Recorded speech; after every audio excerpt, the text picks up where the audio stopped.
ग्रीब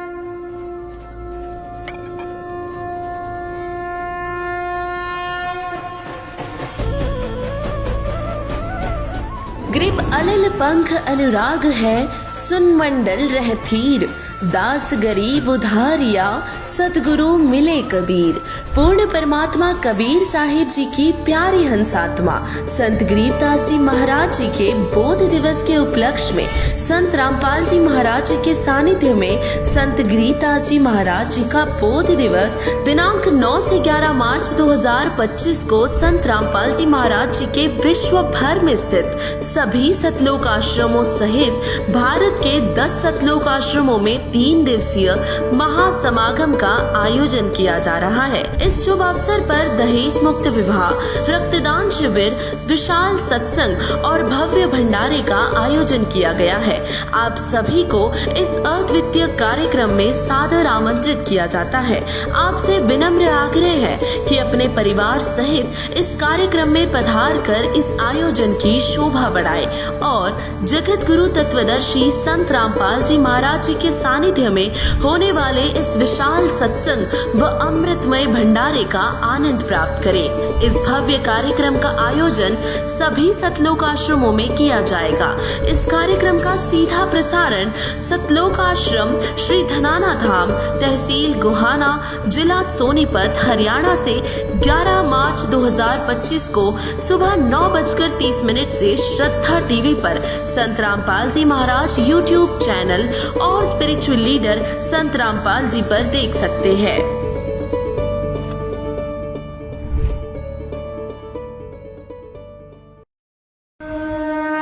संत रामपाल जी महाराज एक ऐसे महान संत जिन्होंने अपनी सतभक्ति, तत्व ज्ञान, करुणा और सेवा के बल पर समाज में नई मिसाल कायम की है।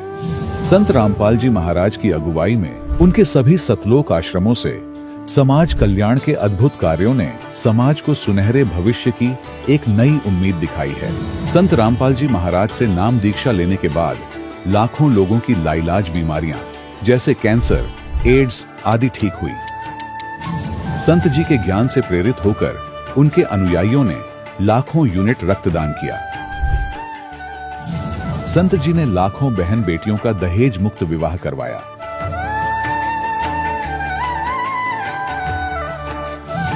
संत जी ने लाखों लोगों का नशा छुड़वाया, करोड़ों उजड़े परिवार बसे।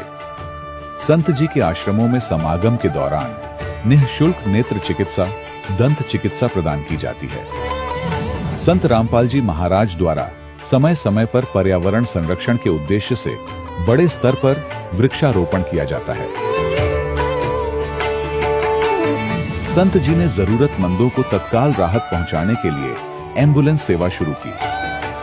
संत जी अपने अनुयायियों को देहदान के लिए प्रेरित करते हैं, जिससे मानवता की सेवा और चिकित्सा क्षेत्र में सुधार हो सके।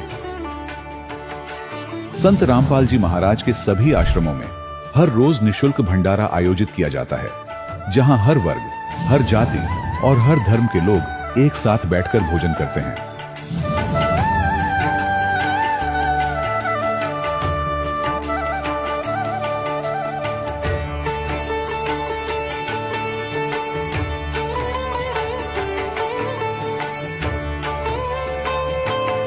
संत रामपाल जी महाराज के आश्रम में हजारों बुजुर्गों को सम्मान और प्यार के साथ जीवन जीने का अवसर मिलता है।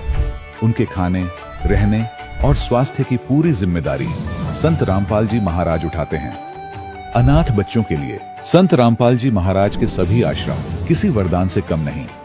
यहाँ उन्हें शिक्षा, संस्कार और भविष्य के लिए बेहतर अवसर प्रदान किए जाते हैं। चाहे बाढ़ हो, भूकंप या महामारी, संत रामपाल जी महाराज और उनके अनुयायी हमेशा ही जरूरतमंदों के लिए सबसे आगे खड़े रहते हैं।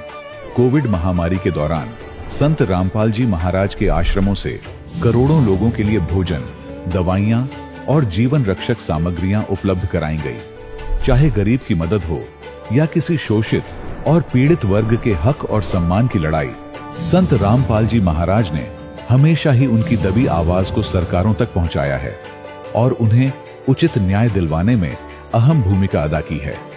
समाज में आध्यात्मिक और सामाजिक मूल्यों के प्रति जागरूकता लाने में संत रामपाल जी महाराज हर कदम पर मानवता के सच्चे सेवक साबित हुए हैं।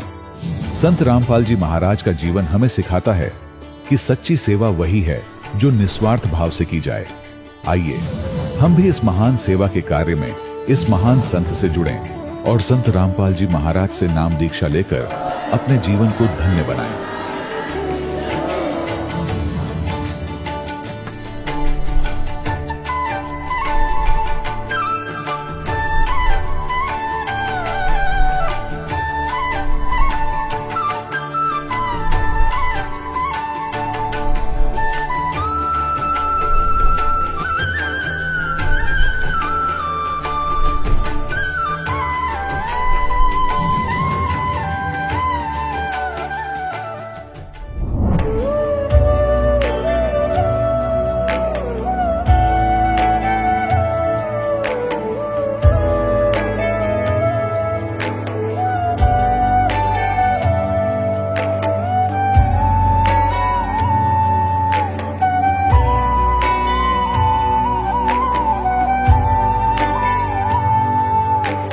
जब लग गुरु मिले न साचा, तब लग गुरु करो 10 पांचा। क्या गुरु बदल सकते हैं? क्या गुरु बदलने से पाप लगता है? अध्यात्म के इस मैदान में आखिर सही गुरु कौन है? गीता जी में वर्णित तत्वदर्शी संत कौन है? इन सभी प्रश्नों के उत्तर जानने के लिए अवश्य सुनिए जगत गुरु तत्वदर्शी संत रामपाल जी महाराज के मंगल प्रवचन। सत्साहिब दर्शकों, जब इंसान को पूजा पाठ, व्रत और अनुष्ठान करने के बाद भी निराशा ही हाथ लगती है तो वह धर्म गुरुओं की शरण लेता है। लेकिन जब वहां भी समाधान नहीं मिलता तो उसका विश्वास परमात्मा से उठने लगता है। दर्शकों, ऐसी ही कहानी थी चंपावत उत्तराखंड की रहने वाली अंजलि विश्वकर्मा जी की। अंजलि जी पहले हिंदू धर्म में प्रचलित सभी भक्ति साधनाएं किया करती थीं और जब इन्हें उन भक्ति साधनाओं से कोई राहत मिलती न नजर आई तो इन्होंने अपनाया जय गुरुदेव पंथ को। लेकिन दर्शकों, जय गुरुदेव द्वारा बताई गई भक्ति साधना से भी इन्हें कोई आध्यात्मिक लाभ नहीं हुआ। लेकिन आज अंजलि जी का कहना है कि मेरी जिंदगी तब बदली जब मुझे संत रामपाल जी महाराज की शरण मिली। मेरे साथ ऐसे ऐसे अद्वितीय चमत्कार हुए हैं कि जिस पर विश्वास करना नामुमकिन है। तो दर्शकों, आइए जानते हैं कि आखिर अंजलि जी किन लाभों की बात कर रही है। आखिर जय गुरुदेव पंथ को छोड़कर अंजलि जी ने क्यों संत रामपाल जी महाराज की शरण अपनाई? सुनते हैं अंजलि जी की कहानी उन्हीं की जुबानी। नमस्कार जी। सत साहिब जी। क्या नाम है जी आपका? अंजलि विश्वकर्मा। अंजलि जी, आप कहाँ से हैं? जी मैं उत्तराखंड, जिला चंपावत, लोहाघाट से। संत रामपाल जी महाराज जी से नाम उपदेश आपने कब लिया? मैंने संत रामपाल जी महाराज जी से नाम दीक्षा 2020 में ली। संत रामपाल जी महाराज जी से नाम उपदेश लेने से पहले आप क्या भक्ति साधना करती थीं? संत रामपाल जी महाराज जी से नाम दीक्षा लेने से पहले हम हिंदू धर्म में जो प्रचलित देव देवताओं की साधना थी वो हम सारी चीज़ें करते थे। इसके बाद हमने ये सारी देव देवताओं की साधना बहुत साल करने के बाद हमको कुछ भी लाभ नहीं हुआ। फिर उसके बाद हमने सोचा कि अब हम क्या करें। उसके बाद कुछ भी समझ नहीं आ रहा था। उसके बाद 5 साल तक हमने ये सब चीज़ देवी देवताओं की साधना करी। उसके बाद मेरे जो भैया थे उन्होंने जय गुरुदेव पंथ से मेरे भैया ने नाम दीक्षा ली।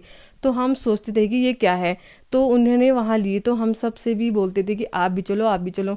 हमने कहा ये इसमें है क्या, तो हम थोड़ा सा कंफ्यूज हुए थे कि है क्या करके। उसके बाद भी वहाँ हमने सारे वो देखे नियम सभी था कि उसमें मांस नहीं खाना, दारू नहीं पीना, ये सब चीज़ था। पर उसके बाद भी जो हमारे ताऊ थे उनने भी नाम इनसे ली थी जय गुरुदेव पंथ से नाम दीक्षा।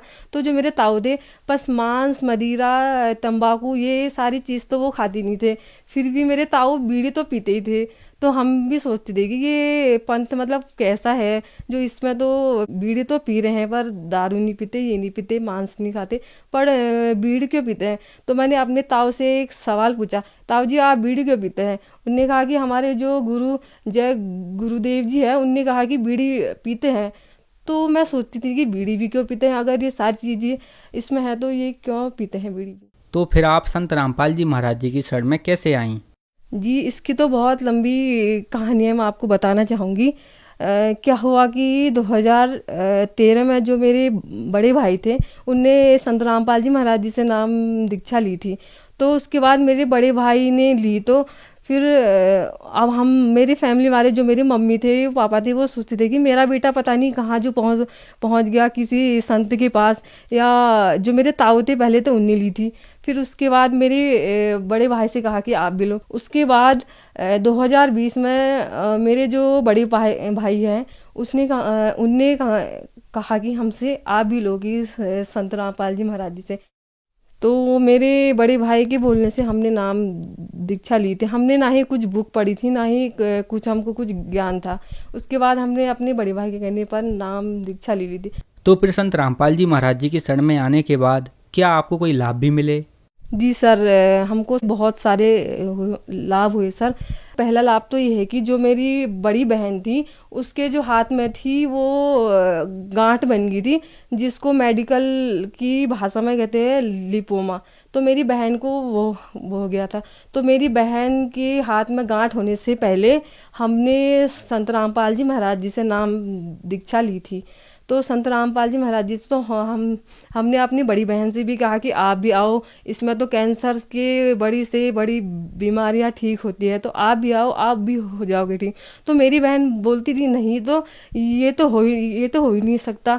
तो हमने कहा तो एक बार आके तो दिखा। तो यहाँ पे हम उसको लाए तो भगत जी ने उसको ज्ञान समझाया कि कहा कि ऐसा है, देखो ऐसा भी सही हो जाता है, इसमें तो कैंसर से बड़ी बड़ी बीमारी भी सही हो जाती है। तो मेरी बहन ने नाम दीक्षा ली। फिर उसको भी कुछ ज्ञान नहीं था, तो उसके नाम दीक्षा लेने के 2 महीने तुरंत बाद मेरी बहन का जो हाथ में जो गांठ था वो बिल्कुल सही हो गया। तो मम्मी पापा ने कहा कि बेटा अपना हाथ तो दिखा। ये ठीक, एक दिन हम ऐसे ही खाना खा रहे थे, तो ऐसे ही खाना खाते खाते पापा ने वो देख लिया, उसका हाथ देख लिया। तो कहा कि बेटा आपके हाथ में तो ये था, ये कहाँ गया, आपकी गांठ कहाँ गई? उसने आगे पापा कहाँ गई? फिर ऐसे करके हाथों में वो उसने अपनी गांठ देखा तो वो बिल्कुल भी हो गया था, सही हो गया था, सिर्फ पूर्ण परमात्मा संत रामपाल जी महाराज जी की दया से। फिर उसके बाद ये पहला लाभ तो ये है। दूसरा लाभ सर ये है कि हमारी आर्थिक स्थिति बहुत ही ज़्यादा खराब थी। पहले हमारी जो आर्थिक हमारी ज़रूरतें थी हमारी, वो भी नहीं हो पाती थी, पूरी नहीं हो पाती थी सर। तो हमने जब से संत रामपाल जी महाराज जी की शरण में आए तो हमको इतने लाभ हुए कि पहले तो आर्थिक लाभ हमारे ये हुए कि हमारे घर में इतने धन की ज़्यादा उत्पत्ति हुई संत रामपाल जी महाराज जी की दया से।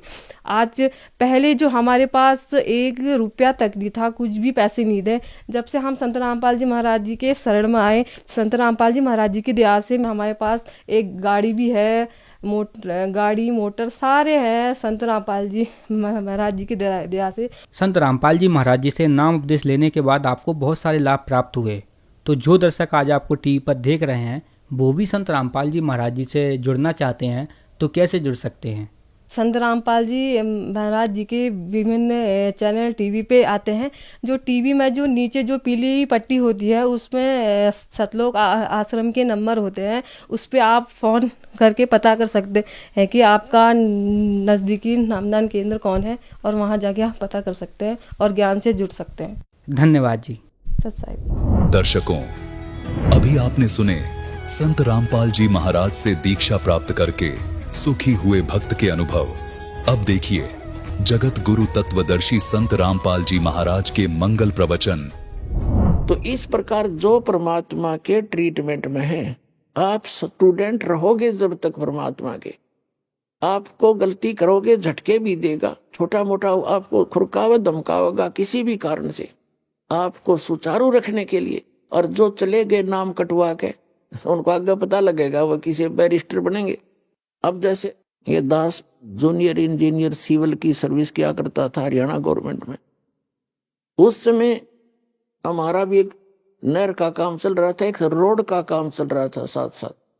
तो वहां जो रोड के ऊपर मिट्टी डाल रहा था और वहीं एक एक्सीडेंट आ गया उस B&R का, और अब वहां देखकर सारा उनके काम को चेक करके चला गया। उसके जाने के बाद वो व्यक्ति जो वहां मजदूरी कर रहा था वो कह रहा है कि ये मेरा सहपाठी था एक्सियन, ये मेरा क्लास फेलो था 8वीं तक, मैं पढ़ा नहीं, ये इंजीनियरिंग कर गया। आज देखो मैंने अपने कर्म फोड़ दिए, मेरे बच्चे तो यहाँ मिट्टी में लेटे हुए हैं वृक्ष के नीचे, और ये आज गाड़ी में घूम रहा है। अब परमात्मा कहते हैं जो भगवान से दूर हो गए और इस परमात्मा के विद्यालय में नहीं रहे, वो बाद में न्यो रोया करेंगे जैसे वो रो रहा था। तो कबीर साहब कहते हैं अच्छे दिन पाछे गए और गुरु से किया ना हेत, अब पछतावा क्या करे, बिरा चिड़िया चुगी खेत। तो पुणात्मा इसलिए अपने सतर्क रहना है, सावधानी बरतनी है। अब जो परमात्मा से ये तो विमुख हो गया, जैसे किसी ने सारनाम भी प्राप्त कर लिया, सतनाम तक प्राप्त कर लिया, क्या होगा, और वो विमुख हो गया। एक तो गुरुद्रोही होता है, एक गुरु से विमुख हो जाना। तो परमात्मा कहते हैं, गरीबदास जी ने कहा कि गुरुद्रोही की पैड़ पे जय पगावे वीर, और 84 निश्चय पड़े सतगुरु कहे कबीर। जो गुरुद्रोही हो गए उसकी पैड़ पे पैड़ यानी उसके कदम, उसके पैर के चिन्ह पर अगर आपका कदम रखा गया, कहते हैं तो भी 84 लाख योनियों में जाओगे, वो गुरुद्रोही जो हो जाता है। गुरुद्रोही कौन होता है? जो गुरु जी की निंदा करता है और इस नाम को त्याग जाता है, कोरी बकवाद गढ़ता है, झूठ बोलता है, नरे आरोप लगाता है, वो गुरुद्रोही हो गया। और उसकी पैड़ पे पैर रखना, कहते हैं 84 निश्चय पड़े नो सतगुरु कहे कबीर। गरीबदास जी ने अपनी इस अमृतवाणी के साथ अपने परमात्मा कबीर जी की छाप साथ सहयोग लिया है कि ये भी ऐसा ही कहते हैं। अब पैड़ पे पैड़ रखना ये नहीं है कि गुरुद्रोही जा रहा है, आप वहां पीछे पीछे जा रहे हो तो उससे वो नहीं कि उसके कदम पे कदम नहीं रखना। अगर जैसे घर का को सदस्य हो जाए गुरुद्रोही, उसकी गुरुजी के बारे में जो वो बकवास करता है या भगवान के बारे में, उसकी हाँ में हाँ नहीं मिलावे, उसकी बात को हृदय से भी नहीं मानना कि सच्ची कह रही है, उसने सोचे बकवास करता है और करता रहेगा। उसके कहे अनुसार अपने हृदय में जरा भी कमजोरी नहीं आने दे, तो साथ रहकर भी वो उसने कदम पे कदम नहीं मिलाया, उसकी पैड़ पे पैड़ नहीं रखी। गुरुद्रोही की पैड़ पर जय पगावे वीर, 84 निश्चय पड़े नो सतगुरु कहे कबीर। ये इस तरह पैड़ होता है, इन्होंने किसी कदम पर कदम रखेगा उससे तो चिंतित हो जाओ तुम, ऐसा नहीं। फिर गुरु विमुखा, सतगुरु विमुखा युग युग रोए, ओहे मानुष जन्म पाके खोए।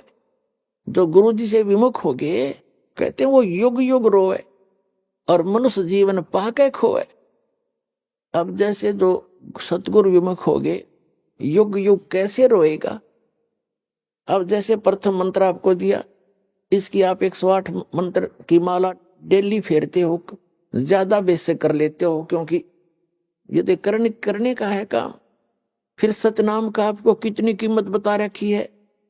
सतनाम पालड़े रंगोरी हो, 14 लोग चढ़ावे राम रंगोरी हो, 3 लोग पास रंगोरी हो, तो ना तुला तुला राम रंगोरी हो। तो जिसने तीनों नाम प्राप्त कर लिए, अब वो कितना भक्ति का धनी हो गया। और किसी कारण से सतगुरु विमुख हो गया, विमुख होगा वही पार नहीं होगा, नहीं तो पार हो गया आप सभी। तो विमुख हो गया तो क्या होगा उसके साथ? वो काल की जकड़ में पुनः आ गया वो। फिर अब उस काल उसको कैसे खिला खिला के मारेगा?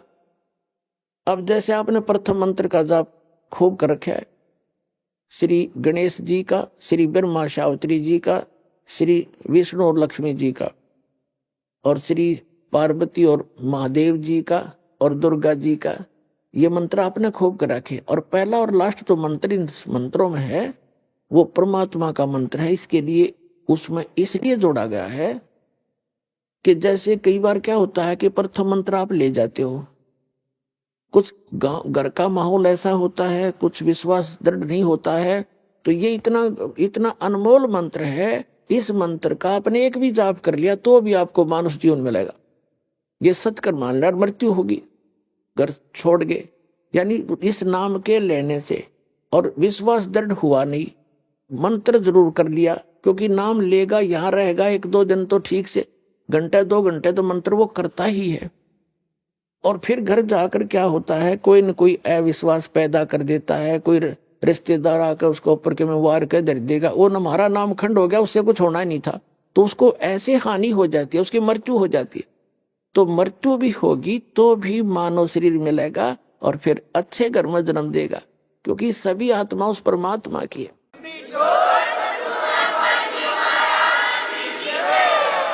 तो यहाँ से उपदेश लेकर इंसान जो मार खाते हैं वो परमात्मा पर विश्वास ना करके, मर्यादा भंग करके उनको हानि हो ही जाती है। लेकिन इस नाम का बेनिफिट भी उनको भी मिलेगा जैसा उन्होंने किया उस सत्र का। अब क्या होगा, जैसे ये बीच के 5 मंत्र हैं, इस प्रथम मंत्र के अंदर, प्रथम दीक्षा मंत्र के अंदर जो बीच के 5 नाम हैं, इनमें इन भगवानों के मंत्र हैं और इनकी इतनी कमाई हो जाती है। जब आप शरीर छोड़कर जाओगे, आपको पहले गणेश जी के लोक में रखेंगे और वहां आपके अंदर बहुत सी सिद्धियां होंगी, आप वहां गण बन जाओगे और गणेश गणों का ईश उनका स्वामी है। वहां बहुत ठाठ होंगे आपके बहुत से, वहां अपनी पूंजी को वहां नष्ट करोगे। उस प्रथम मंत्र गणेश वाले मंत्र, गणेश जी वाले मंत्र की कमाई को वहां नाश करोगे। वहां जब पल्ला खत्म हो लेगा, आपकी पूंजी माइनस हो जाएगी, उसके बाद आपको ब्रह्मा और सावित्री के लोक में प्रथम मंत्र की पुण्य कमाई के साथ वहां भेजा जाएगा। वहां जाकर नैश्रित आपका ऐसे ही देव घर में जन्म होगा, फिर आप वहां कर्म पूरे करोगे, अपने ठाठ वहां भोगोगे। वहां भी रेस्टोरेंट है और आपकी कमाई के कुछ चार्ज लेते हैं ये सब। वहां जब आपकी पुण्य समाप्त हो जाएगी, वहां से फिर विष्णु जी के लोक में भेजा जाएगा और फिर वहां से जब आपके पुण्य समाप्त होंगे, फिर आप शिव जी के लोक में भेजे जाओगे। जब आपके वहां पुण्य समाप्त हो जाएंगे ये भक्ति के, फिर आप दुर्गा जी के लोक में भेजे जाओगे। वहां जब समाप्त हो जाएंगे, जिसने प्रथम मंत्र का रखा है, सतनाम भी ले रखा है, तो उसके बाद क्या होगा, सतनाम के प्रथम मंत्र जो ब्रह्म का मंत्र है, फिर आप ब्रह्म लोक में जाओगे और वहां इनसे ज्यादा सुख है, यह बकवाद ज्यादा है। वो एक अच्छा रेस्टोरेंट है। इन अन्य जैसे एक तो हिसार और रोहतक में रेस्टोरेंट हो, एक दिल्ली में वो कै स्टार बोल रहे हैं वो हो, तो उसका खर्चा भी ज्यादा, उसमें बकवाद भी ज्यादा, उसमें सुविधा भी ज्यादा, लेकिन उसका खर्चा भी अधिक ही होता है, उसका चार्ज भी अधिक होता है। तो ब्रह्म लोक में वही जा सकता है जिसके पास ही प्रथम मंत्र ओम नाम का जाप की श्रद्धा से भक्ति की हुई हो, तो फिर वो रहेगा ब्रह्मलोक में। और फिर जो दूसरा मंत्र है सतनाम के अंदर, जो दूसरा मंत्र है जो श्वास उश्वास से जो आपको दिया जाता है, उसकी कमाई को इसने वहां एक बना रखा है, नकली अलखलोक, नकली सतलोक। उस सतलोक में रखता है ये ब्रह्मलोक, उनसे हटकर है जो महाइंद्र का लोक है, वो ब्रह्मलोक का वो पोर्शन है जहां ये ब्रह्म के ओम नाम की जाप की कमाई वाले हंस वहां रहते हैं। कहने का भाव ये है दास का कि आपकी और जिसने सारनाम मिल गया है, पूंजी वो बाकी तो उसकी सारी नष्ट हो जाएंगी। सारनाम जिसको मिल गया है और आपको याद आ गया उस समय भी, यदि पहले याद आ जाता है, जैसे आप गणेश जी के लोक में गए या विष्णु जी के लोक में गए और वहां जाते ही आपको याद आया कि मैं तो गलत होगी, यहाँ तो मेरी सारी पूंजी नाश होएगी, रोज की उनको दिखाई देती है बैंक बैलेंस, जैसे जैसे पैसे निकालते हो और उसमें डेली निकल आ जाती है रिपोर्ट, ऐसे वहां डेली चलता आपका इतनी पूंजी खत्म होगी, इतनी आज इतनी, आज इतनी, आपने इतना खर्चा कर दिया। तो फिर उसको याद आता है कि भैया तो गलत हो गया, और गुरुजी बताया करते थे ये तो बात बिगड़ गई, मैं तो गलत आ गया, मैंने तो कहीं और जाना था। फिर उसको याद आ गई कि मेरा तो नाम कट्या होगा, फिर जब मैं यहां आ सकता हूं वैसे तो आ ही नहीं सकता, नाम खंडवा होगा। तो यहां कहते हैं शिव मंडल ब्रह्मापुरी चाहे विष्णु लोक में हो, हमरे गुण भूले नहीं तो आन छुटाऊं। तो यदि वहां भी आपका ये बात याद आ गई कि मैं तो गलत आ गया, भगवान कोई गलती बनी होगी मेरे ते, वो गलती ऐसी बनती है जो स्वयं को मालूम ना हो और गुरुद्रोही ना हो, वैसे गफलत करके हट जाता है आदमी दूर। तो वो गुरुद्रोही नहीं होता, उसकी फिर वहां भी अर्जी स्वीकार होती है, तो परमात्मा वहां पहुंच जाते हैं और उस लोक में जाकर वहां के प्रधान से कहते हैं छोड़ इसको, ये हमारा भक्त है, तुम कैसे ले आए इसको? तो तुरंत हाथ खड़े कर देते कि ले जाओ जी, ले जाओ अपना।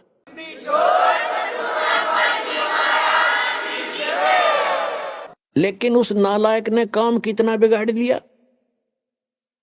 अब उसको कहां रखेंगे भगवान? इस एक ब्रह्मांड, प्रत्येक ब्रह्मांड के अंदर मालिक ने अपना एक राजदूत भवन जैसे होता है ना, प्रत्येक कंट्री का, प्रत्येक कंट्री में, प्रत्येक देश का, प्रत्येक देश में, ऐसे मालिक ने ऐसा गुप्त स्थान बना रखा वहां पर। और वो इनके भी समझ में नहीं वो है क्या चीज, तो वहां ले जाकर स्टॉक रख देते हैं बीज रूप में, बोरी की बोरी भरी धरी वहां पर। अब वो जो इस कलयुग के अंदर रह गए हुए और फिर उनका, क्योंकि काफी दिन के बाद पहले तो यही ठाठ दिखेंगे, उसमें फिर मृत्यु होगी, इतना बहुत देर हो चुकी होगी और ये भक्ति युग समाप्त हो चुका होगा, कलयुग का अंतिम चरण प्रारंभ हो चुका होता है। तो अगर उससे पहले याद आ जाती, दोबारा जन्म देते हैं परमात्मा, यही पटक देते हैं फटाफट और शुरुआत कर देते। और जो बाहर रह जाते हैं उनमें वो फिर क्या होता है, वहां स्टॉक रखा भगवान ने। और अब जो वो 4 युग तक उन वहीं बंद रहेंगे, उनको मालिक एक आध को बेसिक जैसे कुछ एक को कलयुग में भेज देता है, फिर उनको शुरुआत हो जाती है धीरे धीरे, फिर उनकी संतानें बढ़ती हैं, उन भक्ति बीजों के घर पर ही परमात्मा उन स्टॉक को अब भेजेगा आपके घर, जो किसी युग में, सतयुग में उन्होंने भक्ति की थी। तो इतना समय और लेट हो गए वह, और अब शुरू होगा, अब फिर भी गलती खा सकते हैं ऐसे नालायक। तो कहने का भाव आपको सतर्क करना चाहता है दास कि असंख्य युगों के बाद ये दाव लगा है। गरीबदास जी कहते हैं ये संसार समझदा नहीं, कहंदा श्याम दोपहरे नो, गरीबदास ये वक्त जाता है रोगे इस पैरे नो। ये हाथ से छूट गया, ये गोल्डन चांस, फिर रोया करोगे इस वक्त को, ये हाथ नहीं आओगा।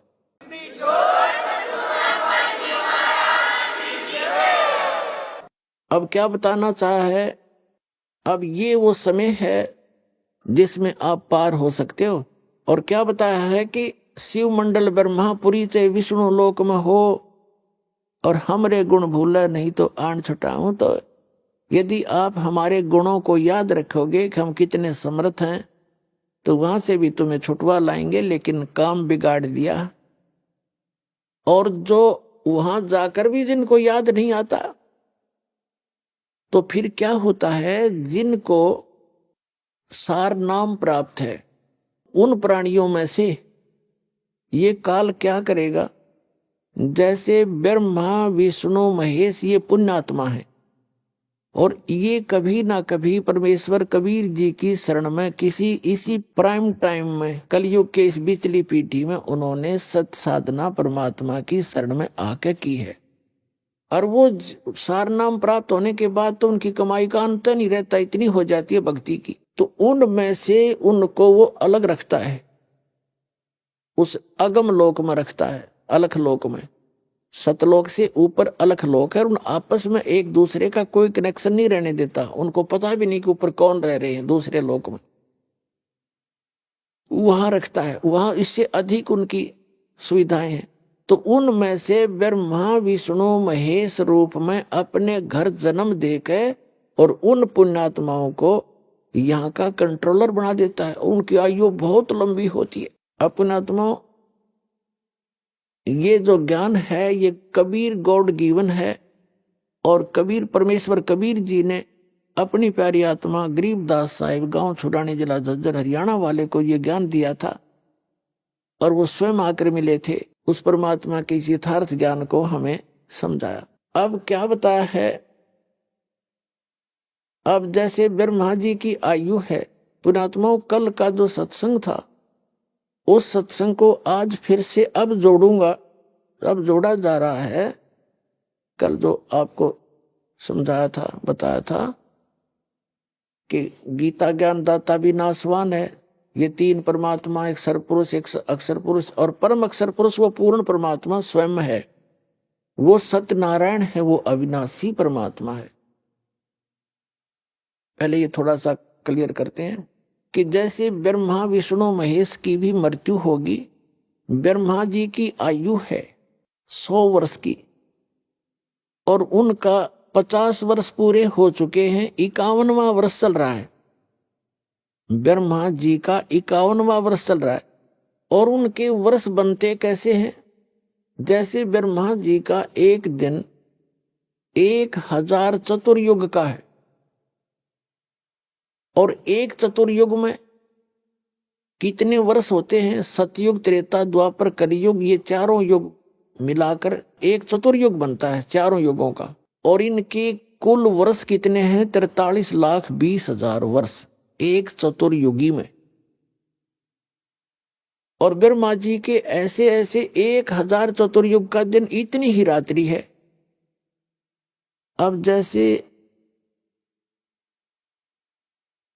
अब ये वैज्ञानिक छाती कूट रहे हैं कि हमने बहुत बड़ा वो कर लिया, अनुसंधान कर लिया और बिग बैंग वाला थ्योरी है कि उसमें ऐसा हुआ, धमाका हुआ, फिर ऐसे बन गया और फिर सारा अणु बनकर ये ऐसे मिल गया। ये तो पहले तो परमात्मा ने अपने वचन से सब कुछ बनाया, पृथ्वी बनाई, सूर्य बनाए, सब लोक बनाए, ब्रह्मांड बनाए, मनुष्य बनाए, सब जीव बनाए। उसके बाद विधान बना के छोड़ दिया। ये फिर ऐसे हो रहा है तो इसने खोजने जाओ इसके ऊपर, तो ये तो बालकों की सोच है, कैसे हुआ, क्यों हुआ, और करने वाले ने करे दिया, वो तारो जैसे होवे या ना होवे। तो वो कैसे होता है? जैसे 1000 चतुर्युग तक यहां सब ठीक रहेगा, यानी प्रलय तो आती रहेंगी, एक प्रलय, एक महाप्रलय, एक मीडियम प्रलय होती है। ये 3 प्रकार की प्रलय होती है, हमने डिटेल से बता रखा कई बार, फिर आगे बताएंगे। अब दूसरा प्रसंग है। तो जैसे ब्रह्मा जी का एक दिन पूरा होगा तब कितना समय बीत जाएगा? 1000 से गुना कर दो 43,20,000 को, तो 4,32,00,00,000 वर्ष बीत जाएंगे। तब क्या होगा? रात्रि शुरू होगी ब्रह्मा जी की और पृथ्वी लोक पर, पाताल लोक पर और स्वर्ग लोक में कोई प्राणी नहीं रहेगा। ये सभी मृत्यु को प्राप्त हो जाएंगे, सब पानी ही पानी भर जाएगा, इसमें प्रलय हो जाएगी। और उसके बाद क्या होगा कि सभी प्राणी वो ब्रह्मा जी के लोक में अलग अलग स्थिति में, अलग अलग जैसे जिसके कर्म है वहीं पर उनको रख दिया जाएगा। और तब तक इतनी ही रात्रि के बाद फिर ये स्थिति फिर से सभी ग्रहों की सुचारू हो जाती है और उसके बाद फिर इन पर फिर से जीवन शुरू हो जाता है। तो कहने का भाव यह है कि इतना ऐसे 30 दिन रात का एक महीना हो गया ब्रह्मा जी का। एक महीना ऐसे दिनों का जिसके एक दिन में 4,32,00,00,000 वर्ष और इतने रात्रि में, और ऐसे 30 दिन रात का एक महीना, ऐसे 12 महीने का एक वर्ष और 100 वर्ष की आयु है ब्रह्मा जी की। पुण्यात्मा गणना भूल जाओगे आप, इतनी लंबी दिखा इसकी आयु आपने।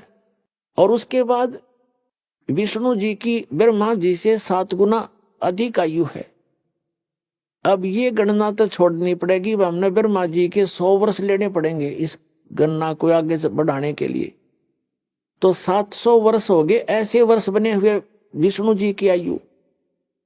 और भगवान शंकर की विष्णु जी से 7 गुना, तो 4900 वर्ष ऐसे वर्ष बने हुए श्री शिव जी यानी तमोगुण भगवान का जीवन है, इतनी आयु है। ऐसे 70,000 जो तमोगुणी शिव मर जाएंगे की मृत्यु हो जाएगी, तब एक ब्रह्मांड का, पूरे ब्रह्मांड का विनाश होगा। इसमें सब ब्लास्ट हो जाएगा एकदम सबका, ऐसा होगा। और फिर क्या होगा? सभी तो फिर एक युग होगा, वो किसका? अक्षर पुरुष का। श्रीमद् भगवद गीता अध्याय नंबर 15 पर आइए, श्लोक नंबर 16 और 17 में सरपुरुष और अक्षर पुरुष ये दो पुरुष बताए। सरपुरुष के 21 ब्रह्मांड है इस काल के ब्रह्म के, और अक्षर पुरुष के उस पर ब्रह्म के 7 संख्य ब्रह्मांड है। तो इनके अंतर्गत जितने प्राणी हैं वो भी नाशवान हैं और ये भी दोनों नाशवान हैं। अब ये एक युग हो गया अक्षर पुरुष का, और ये कहता है गीता अध्याय नंबर 4 के श्लोक नंबर 5 और 9 में कि अर्जुन मेरे और तेरे बहुत जन्म हो चुके हैं। गीता ज्ञानदाता ये सरपुरुष है, श्री कृष्ण जी में प्रवेश करके बोल रहा है।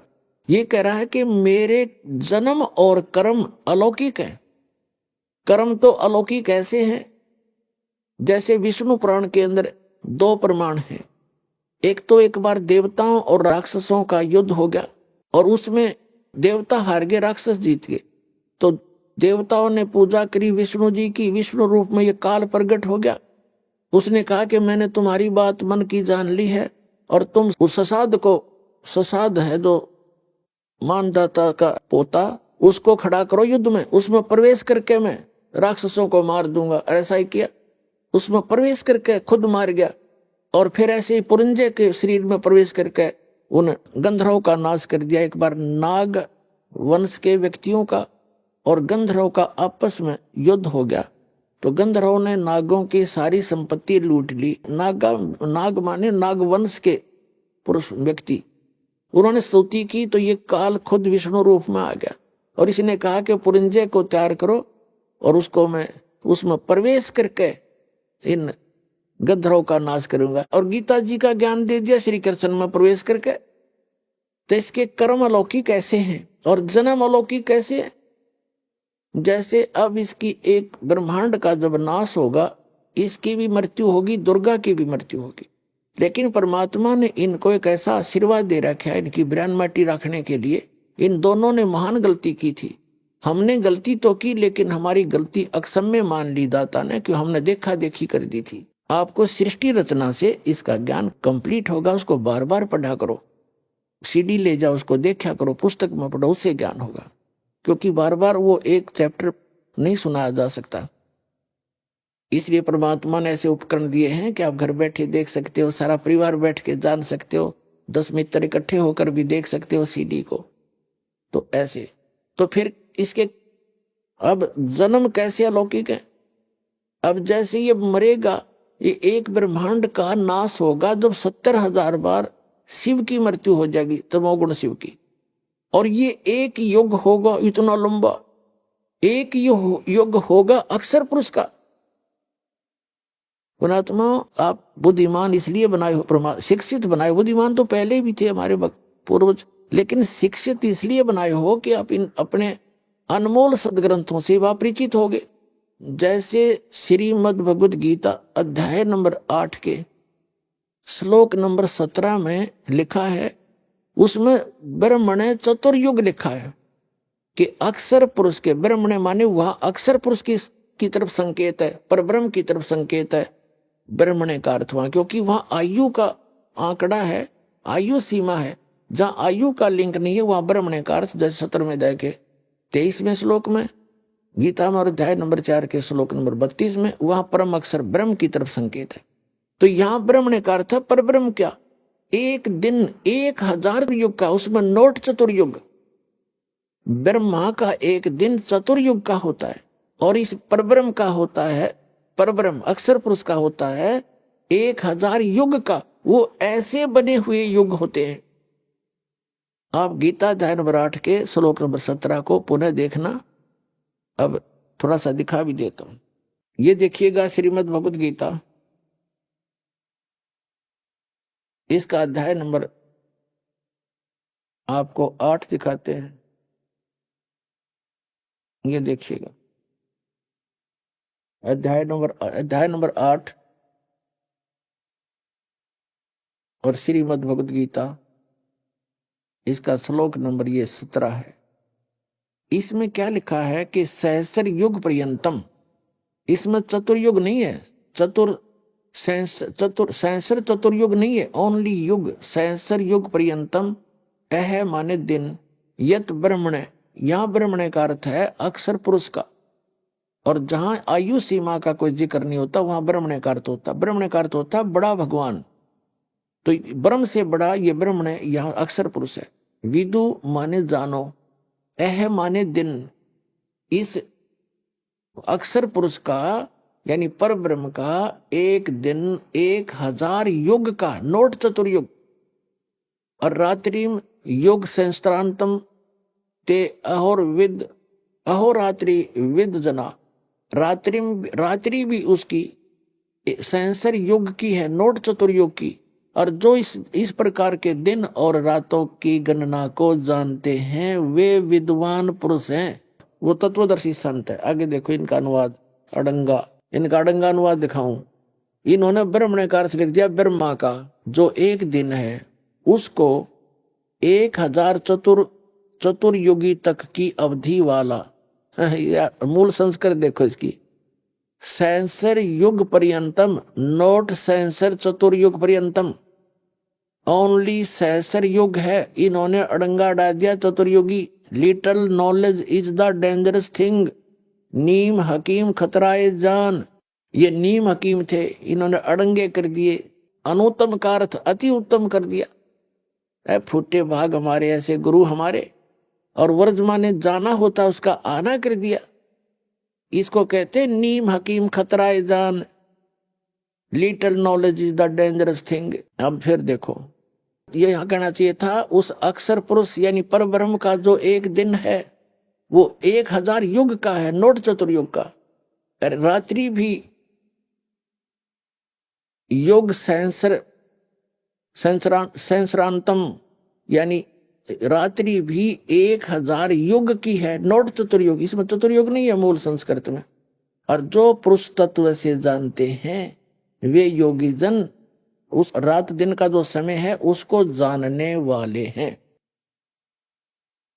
अब जो दास आपको गन्ना बता रहा है ये गौड़ कबीर गिवन है और वो भगवान है, सब जानने वाले हैं, उसके द्वारा रची हुई है सारी कहानी, सब सृष्टि।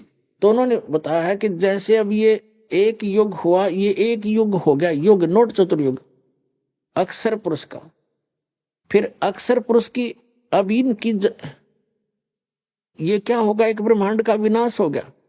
इस ब्रह्मांड को पुनः बनने में अरबों खरबों वर्ष लगेंगे। तब तक ये सभी प्राणी दूसरे ब्रह्मांड में चले जाएंगे ऑटोमेटिकली, परमात्मा ने विधान बना रखे।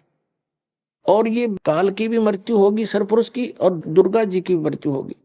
और आग लगेगी पूरे ब्रह्मांड में, पूरे ब्रह्मांड में आग लग जाएगी। और ये तड़प तड़प कर मरेंगे सारे, जब यहाँ रह जाएंगे। उसके बाद सभी प्राणी दूसरे लोक में चले जाएंगे वहां। और इन दोनों का फिर वहां पुनर्जन्म होगा। जन्म होगा किसी अन्य से नहीं होगा, ऑटोमेटिक ये वहां जाते ही जहां इनका अलग स्थान है ब्रह्मांड में, सबसे ऊपर टॉप के स्थान पर, सब जगह से बना रखा है। उस स्थान पर जाते ही इन दोनों का युवा शरीर हो जाएगा, दुर्गा का और इस सरपुरुष काल का।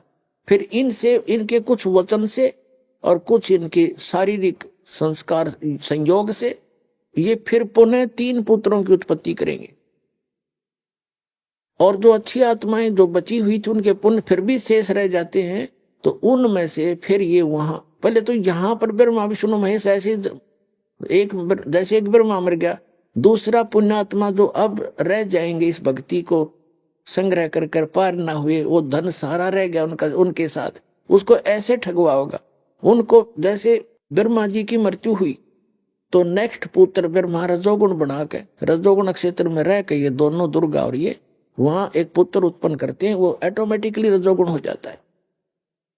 इस ब्रह्मा के मरते ही दूसरा युवा ब्रह्मा वहां धर देंगे ठाक है, और फिर वो सृष्टि चलाए, वो ऐसे रहेगा इतनी वर्ष के बाद। फिर उसकी मृत्यु, ऐसे 7 ब्रह्मा की मृत्यु के बाद एक विष्णु मरेगा, ऐसे एक नेक्स्ट विष्णु वो उत्पन्न करके अचेत रखेंगे। इस विष्णु के मरते ही दूसरा विष्णु धर देंगे, और वो जो मृत्यु को प्राप्त हुआ ब्रह्मा विष्णु महेश, वो नीचे 84 लाख योनियों के चक्कर में फिर से गिर जाएंगे। परमात्मा कहते हैं ये अरहट का कुआ लोई या गड़बज्जा है सब कोई, कीड़ी कुंजर और अवतारा हर हट डोर बंधे कई बारा।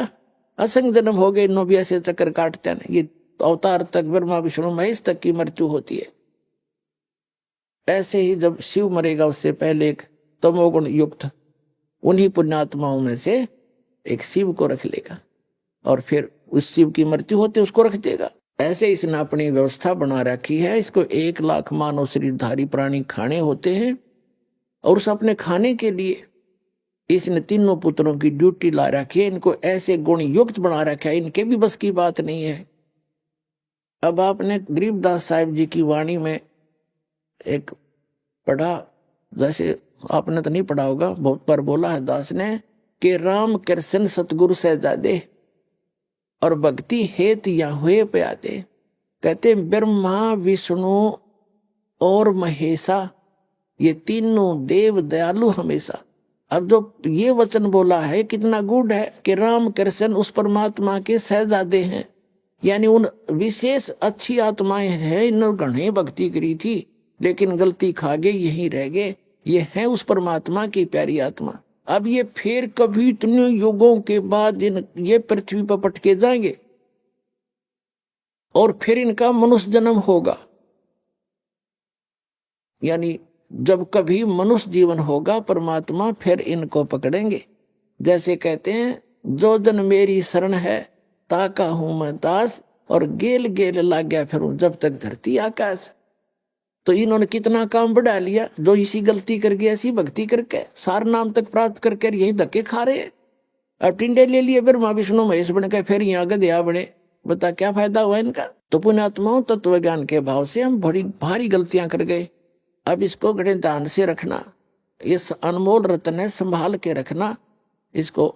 ऐसे कहते हैं ये बात कहन सुन की नहीं, ये कर पाड़न की है।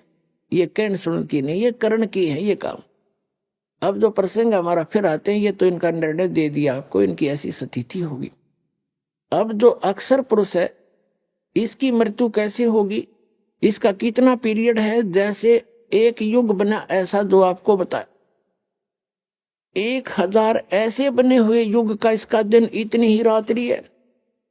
श्रीमद् भगवत गीता अध्याय नंबर 8 के श्लोक नंबर 18 से लेकर और 21-22 तक ये निर्णायक ज्ञान दिया है। उसमें क्या बताया है कि जिस समय इस काल के जब एक दिन खत्म होगा अक्षर पुरुष का, 1000 युग जब पूरे होंगे तो 21 ब्रह्मांड में आग लगेगी। 21 के 21 ब्रह्मांड नाश में आएंगे और ये सभी प्राणी उस अक्षर पुरुष के लोक में एक अलग स्थान है रिजेक्टेड, जिसे गोदाम होया करे, उसमें फिट कर दिए जाएंगे। और पुनः ये 21 ब्रह्मांड फिर निर्माण में आएंगे इतने ही समय के बाद। तब तक ये वहां पड़े पड़े सड़ेंगे, उन बोरियों के अंदर अलग से स्टॉक होगा इनका। और जब उस अक्षर पुरुष की जब रात्रि खत्म होगी तब तक ये 21 ब्रह्मांड पुनः निर्माण में आएंगे। और इन सभी को जो जितनी जैसी जिसकी भक्ति थी उसी आधार पर पुनः इनको फिर से यहाँ पटक दिया जाएगा एक ब्रह्मांड में। फिर उस ब्रह्मांड से फिर पुनः शुरू होगी। तो फिर क्या होगा, इस अक्षर पुरुष की मृत्यु होगी। अब जो ये दास दिखाना चाहता थोड़ा ये देखो बीच में, श्रीमद् भगवत गीता, ये वही जय दयाल गोविंद का इसके अनुवादक हैं। 8वें अध्याय के आपको दिखाते हैं। 17वां आपने पढ़ लिया, ये देखिएगा गीता अध्याय नंबर 8 का श्रीमद् भगवत गीता, ये 17वां आपने पढ़ लिया। ये अक्षर पुरुष का है, परब्रह्म का एक दिन है, 1000 चतुर्युग का, 1000 युग का, नोट चतुर्युग। अब यहां हम 18वां पढ़ देंगे। इसमें क्या बताया है कि संपूर्ण चराचर भूतगण इस ब्रह्मा के दिन के प्रवेश काल में नहीं, ये जो ये ब्रह्मा ने ये गलत लिखा है, अक्षर पुरुष के एक दिन में के काल दिन के प्रवेश काल में अव्यक्त से अर्थात ब्रह्मा के सूक्ष्म शरीर से उत्पन्न अव्यक्तात से उत्पन्न होते हैं। और उस ब्रह्मा की नहीं, उस अक्षर पुरुष की रात्रि के प्रवेश काल में उस अव्यक्त नामक सूक्ष्म शरीर में नहीं, उस अव्यक्त संज्ञा के ही में लीन हो जाते हैं, उसमें वहां रख दिए जाते हैं। इसका अर्थ क्या है? जैसे श्रीमद् भगवद गीता अध्याय नंबर 15 के श्लोक नंबर 16 और 17 में 3 पुरुष हैं, सरपुरुष, अक्षर पुरुष और परम अक्षर पुरुष। अब यहां वही 3 सिद्ध करने हैं। जैसे यहां क्या कहा है कि जब इस अक्षर पुरुष को यहां सेकंड अव्यक्त कहा है, ये दूसरा अव्यक्त है, लेकिन यहां इस प्रसंग में इसको अव्यक्त प्रथम कहा है। इसका क्या है? जैसे उसका 1000 युग का दिन जब समाप्त होगा तो पूरे 21 ब्रह्मांड का नाश हो जाएगा, और उस अक्षर पुरुष के लोक में, जैसे उस 1000 चतुर्युग में उस अक्षर पुरुष के भी लोकों की आंशिक प्रलय होगी। जैसे यहां होती है, जब ब्रह्मा जी का एक दिन समाप्त होता है तो केवल इन 3 लोकों में प्रलय हो जाती है, लोक न्यू के न्यू रहते हैं और इनके ऊपर पानी जल भरकर बिल्कुल विनाश हो जाता है। पुनः फिर ये धीरे धीरे अपना स्थिति पर आते हैं, पुनः स्टार्ट होते हैं। तो इसी प्रकार उसके आंशिक लोकों में प्रलय हो जाती है उसकी भी, और उस जो बचे हुए लोक हैं, जो उसका एक अलग से, जैसे यहाँ ब्रह्म लोक है वहां पर ब्रह्म लोक है, उसके अंदर सभी प्राणी रख दिए जाते हैं। ये नीचे वाले भी और उसके आंशिक हुई प्रलय वाले भी वहां रख दिए जाते हैं। अभी आपने सुने संत रामपाल जी महाराज के मंगल प्रवचन। आइए अब सुनते हैं संत रामपाल जी महाराज से नाम दीक्षा लेकर सतभक्ति करके अद्भुत लाभ प्राप्त करने वाले अनुयायी के विचार। दर्शकों, क्या हो यदि आप भक्ति साधना भी कर रहे हो लेकिन फिर भी आपके जीवन में दुख बढ़ते जा रहे हो? क्या हो यदि आप सभी देवी देवताओं को खुश करने के लिए हर प्रयत्न कर रहे हो लेकिन फिर भी आपको ना तो शारीरिक सुख मिले और ना ही मानसिक शांति? दर्शकों, ऐसी ही कहानी थी महेंद्रगढ़ हरियाणा की रहने वाली अनुराधा जी की। अनुराधा जी सभी पारंपरिक भक्ति साधनाएं किया करती थीं और सभी देवी देवताओं की पूजा किया करती थीं, लेकिन फिर भी इनके जीवन में समस्याएं समाप्त होने का नाम ही नहीं ले रही थीं। बीमारियों ने अनुराधा जी को घेर लिया था और उनकी दोनों किडनियां खराब हो गई थीं। नौबत यहां तक आ गई थी कि इन्हें 2 बार डायलिसिस भी कराना पड़ा। लेकिन दर्शकों, आज अनुराधा जी का कहना है कि मेरी जिंदगी तब बदली जब मुझे संत रामपाल जी महाराज की शरण मिली, और संत रामपाल जी महाराज से नाम दीक्षा लेने के बाद मुझे इतने अद्वितीय लाभ मिले हैं जिनको बताने के लिए मेरे पास शब्द नहीं है। आखिर आज अनुराधा जी संत रामपाल जी महाराज को भगवान क्यों कह रही हैं? आखिर इसके पीछे की सच्चाई क्या है? और क्या संत रामपाल जी महाराज से दीक्षा लेने के बाद इनकी सभी बीमारियां ठीक हो गईं? आइए जानते हैं अनुराधा जी की कहानी उन्हीं की जुबानी। नमस्कार जी। नमस्ते जी। क्या नाम है जी आपका? अनुराधा दास से। बहन जी, आप कहाँ से हैं? महेंद्रगढ़ जिला श्यामपुरा गांव से। संत रामपाल जी महाराज जी से आप कब जुड़े? 27 नवंबर 2021। संत रामपाल जी महाराज जी से जुड़ने से पहले आप क्या भक्ति साधनाएं करती थीं? जो संसार में करते हैं देवी देवता की सबकी पूजा करती थी, शिव जी, विष्णु जी, दुर्गा माता सबकी करती थी। जैसे कि आपने बताया कि आप सभी देवी देवताओं की पूजा करती थीं, तो फिर क्या कारण बना कि आप संत रामपाल जी महाराज जी की शरण में आईं? सर, मैं 1 साल से जैसे उल्टी ज़्यादा लग रही थी मेरे, तो उल्टी लगने की वजह से मेरे को गांव की साइड में ले गए थे। तो वहाँ डॉक्टरों के जैसे दिखाते थे, कोई कुछ बोल रहा था, कोई कुछ बोल रहा था। तो 2 बार तो मैं भियानी एडमिट रही हूँ, वहाँ टीबी के लिए हुई हूँ, और 1 बार कलावती हॉस्पिटल में टीबी के लिए वहीं हुई हूँ। 6 महीने दवाई खाई है वहाँ, लेकिन कोई भी आराम नहीं हुआ सर जी। उसके बाद फिर मैं दोबारा लुहानी है एक पास का गांव, वहाँ लेके गए, वहाँ उन्होंने टाइफाइड बता दिया। उससे थोड़े से दिन आराम हुआ। उसके बाद फिर से शरीर ऐसा होगा जैसे पैरालाइज होएगा मेरे शरीर में। पैरों एक पैर टिकता था, एक नहीं टिक रहा था उस समय। तो उसकी वजह से मैं फिर से मेरे घर वाले गांव में ले गए, और वहाँ किडनी अस्पताल है पूरे रेवाड़ी शहर में, एक ही है, उसमें दिखाया। वहाँ एडमिट की बेहोश अवस्था में गई थी जब मैं उस समय वहाँ पे। तो वहाँ एडमिट करने के बाद सारी चीज़ें ही कम बताई गई। बीपी भी कम था मेरा, धड़कन भी कम थी मेरी, और ये पोटासियम बहुत ज़्यादा बढ़ रहा था मेरा। इन सब के लिए मेरे को मशीन डायलिसिस किया, जैसे पोटाशियम 6 लेवल था होता है, उससे ज़्यादा 8.2 हो रहा था शायद, यकीनन 2 ही था। तो उसके लिए मेरी 2 बार डायलिसिस हुई थी। उसके बाद सर जी फिर भी आराम नहीं आया। डॉक्टर बोल रहे थे देखते हैं, अभी छुट्टी नहीं देंगे, जब आराम होएगा तब देंगे। उल्टी बंद नहीं हो रही थी। डॉक्टर बार बार पूछ रहे थे कुछ खाया, तो मेरे को कुछ नहीं बाता था सर जी, ना भूख लगती थी ना प्यास लगती थी, सिर्फ ग्लूकोज लगती रहती थी, उसी से पानी चल रहा था शरीर में। फिर उसके बाद सर जी जैसे डॉक्टर नहीं बोले, फिर मेरे जी एक टाइम ऐसा हो गया कि जैसे मैं ठीक नहीं होती, उल्टी बंद नहीं हो रही थी, तो मैं परेशान हो गई थी सर जी। तो मेरे जिया जी हैं, वो जयपुर नौकरी करते हैं, वो आए, उन्होंने बोला तू नाम ले ले, मैं कितने दिन से बोल रहा हूँ तेरे को नाम लेने के लिए, तू नाम क्यों नहीं ले रही है। तो उस हालत में इन्होंने मेरे को देखा, जब इन्होंने बोला नाम ले ले, उस दौरान मैंने नाम लिया। उस समय मेरे डायलिसिस की मशीन लगी हुई थी और मेरे को गोदी में लेके गए थे, जहाँ रेवाड़ी नामदान सेंटर है वहाँ पे, संत रामपाल जी महाराज से फिर मैंने दीक्षा ली। संत रामपाल जी महाराज जी से नाम उपदेश लेने के बाद आपको क्या लाभ मिले? सर मेरे को आध्यात्मिक ज्ञान हुआ है। एक तो परमात्मा के बारे में पहले मेरे को कुछ नहीं पता था, इसका बहुत ज़्यादा अच्छा ज्ञान हुआ है मेरे को। दूसरा मेरे को शारीरिक लाभ हुआ, मैं इतनी ज़्यादा बीमार थी, मौत के मुंह से बच गई हूँ संत रामपाल जी महाराज से नाम दीक्षा लेने के बाद। जब मैं बीमार हुई थी उस समय मेरी शक्ल ऐसी हो गई थी, 72 kg वजन से 39 kg वजन हो गया था। अब संत रामपाल जी महाराज से दीक्षा लेने के बाद अब मैं दिख रही हूँ, ऐसी हूँ इस समय। और जैसे पहले मेरे सर में बहुत दर्द होता था, कुछ भी सो के उठती थी या कोई बर्तन का चमक दिख जाती कुछ भी, जबकि जब सिर दुखने लग जाता था, वो नहीं दुखता है मेरा। मतलब जो भी शरीर में तकलीफ थी सब ठीक हो गई संत रामपाल जी महाराज से दीक्षा लेने के बाद मेरी। और सर जी जब नाम दीक्षा नहीं ली थी तो मेरे पति, जैसे मैं पूजा करती थी सांसारिक, उनके लिए मेरे इनके बीच में झगड़ा हो जाता था।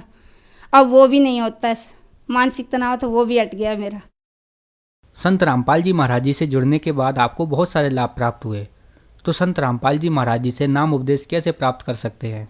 संत रामपाल जी महाराज से नाम दीक्षा टीवी पे संसद में पीली पट्टी आती है सर जी, उन पे नंबर दिए रहते हैं, उनमें फ़ोन नंबर करके पता कर लो, अपने आसपास जहाँ रहते हैं वहाँ का पता बता देंगे, वहाँ जाके नाम दीक्षा ले लो आप। धन्यवाद जी। धन्यवाद सर। संत रामपाल जी महाराज एक ऐसे महान संत जिन्होंने अपनी सतभक्ति, तत्व ज्ञान, करुणा और सेवा के बल पर समाज में नई मिसाल कायम की है। संत रामपाल जी महाराज की अगुवाई में उनके सभी सतलोक आश्रमों से समाज कल्याण के अद्भुत कार्यों ने समाज को सुनहरे भविष्य की एक नई उम्मीद दिखाई है। संत रामपाल जी महाराज से नाम दीक्षा लेने के बाद लाखों लोगों की लाइलाज बीमारियां जैसे कैंसर, एड्स आदि ठीक हुई। संत जी के ज्ञान से प्रेरित होकर उनके अनुयायियों ने लाखों यूनिट रक्तदान किया। संत जी ने लाखों बहन बेटियों का दहेज मुक्त विवाह करवाया।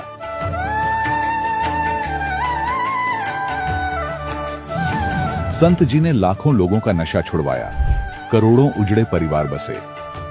संत जी के आश्रमों में समागम के दौरान निःशुल्क नेत्र चिकित्सा, दंत चिकित्सा प्रदान की जाती है। संत रामपाल जी महाराज द्वारा समय समय पर पर्यावरण संरक्षण के उद्देश्य से बड़े स्तर पर वृक्षारोपण किया जाता है।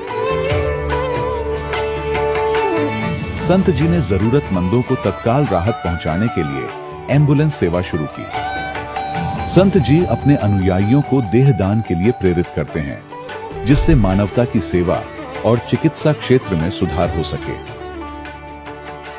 संत रामपाल जी महाराज के सभी आश्रमों में हर रोज निःशुल्क भंडारा आयोजित किया जाता है, जहां हर वर्ग, हर जाति और हर धर्म के लोग एक साथ बैठकर भोजन करते हैं।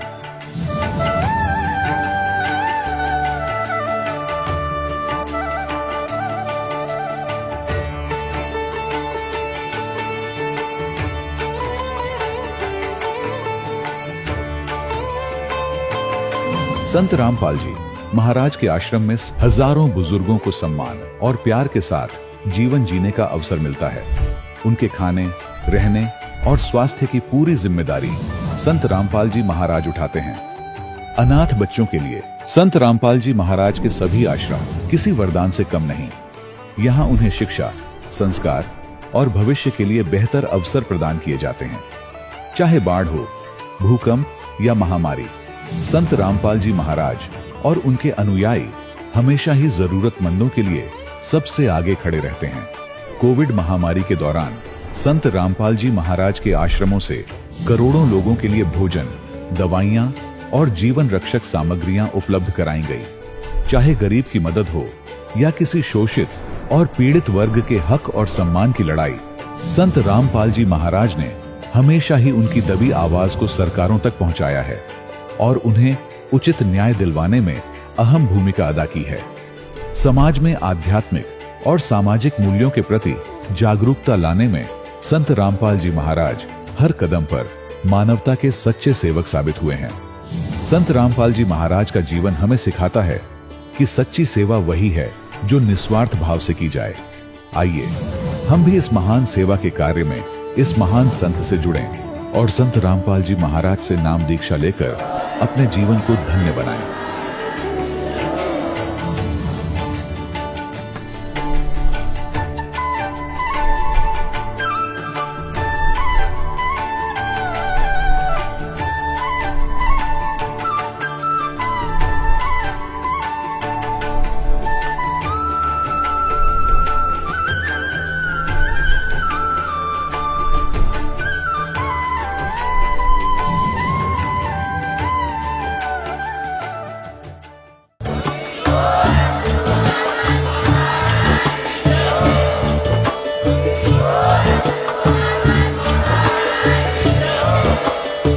सुन रहे थे जगत गुरु तत्वदर्शी संत रामपाल जी महाराज जी के मंगल प्रवचन। अधिक जानकारी के लिए विजिट कीजिए हमारी वेबसाइट www.jagatgururampalji.org। संत रामपाल जी महाराज जी के शुभ आशीर्वाद से पूरे विश्व भर में 500 से भी ज्यादा नाम दीक्षा केंद्र हैं, जिन पर संत रामपाल जी महाराज जी द्वारा ऑनलाइन निशुल्क नाम दीक्षा दी जा रही है। अपने नजदीकी नाम दीक्षा केंद्र का पता करने के लिए संपर्क करें 8222880541।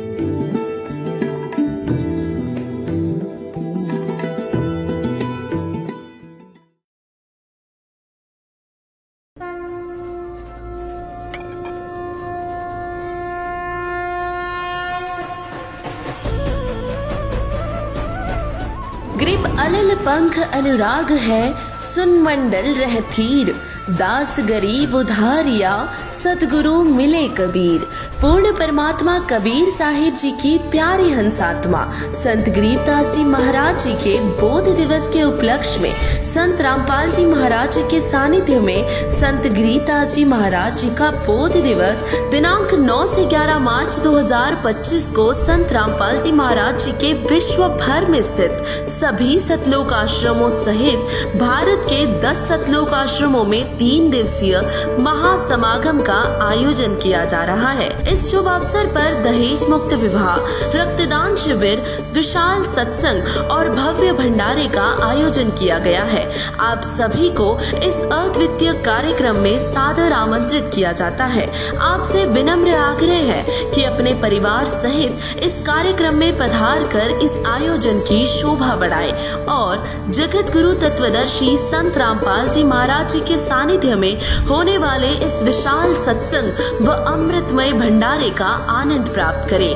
इस भव्य कार्यक्रम का आयोजन सभी सतलोक आश्रमों में किया जाएगा।